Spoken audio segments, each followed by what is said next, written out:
மோகனுக்கும் சுரேந்தருக்கும் கருத்து வேறுபாடு ஏற்பட்டுச்சு.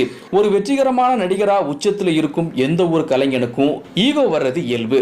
நான் இவ்வளவு படங்கள் நடிச்சிட்டேன், மக்கள் என் முகத்திற்காக தான் வர்றாங்க அப்படின்னு மோகன் நினைச்சதுனால முதல் முறையா பாசப்பறவைகள் படத்துல தன்னோட சொந்த குரல்ல பேசினாரு. உங்களுக்கு என்னப்பா தெரியும் என் பொண்டாட்டிய பத்தி? கோர்ட்ல அவன் நடத்தின சண்டை மார்த்தா சூறாவளி ஆர்குமெண்ட் எல்லாம் எங்கிட்டே அறுத்துட்டு இருப்பா. நான் தானே பொறுமையா கேட்டுட்டு இருக்கணும். ஐயோ டைசன் சொல்லிடாத. ஆனாலும் சுரேந்தரின் குரலோ மோகனுக்கு ஒரு அடையாளத்தை கொடுத்திருந்ததை யாரும் மறுக்க முடியாது. அதனால வசந்தி, சகாதேவன், மகாதேவன் போன்ற படங்களுக்கு மீண்டும் மோகனுக்காக சுரேந்தர் குரல் கொடுக்க வேண்டிய நிலை. மனிதன் மாறிவிட்டான் படத்துல மோகனுக்காக வேறு சிலரோட குரலும் தேர்வு செய்யப்பட்டுச்சு. ஆனா சரியா இல்லாததால இறுதியில சுரேந்தரை வச்சே பேச வச்சாரு படத்தோட இயக்குனர் மணிவண்ணன். ஆனால் 80களின் இறுதியில் பெரும்பாலும் மோகனின் திரைப்படங்கள் தோல்வியை தழுவின.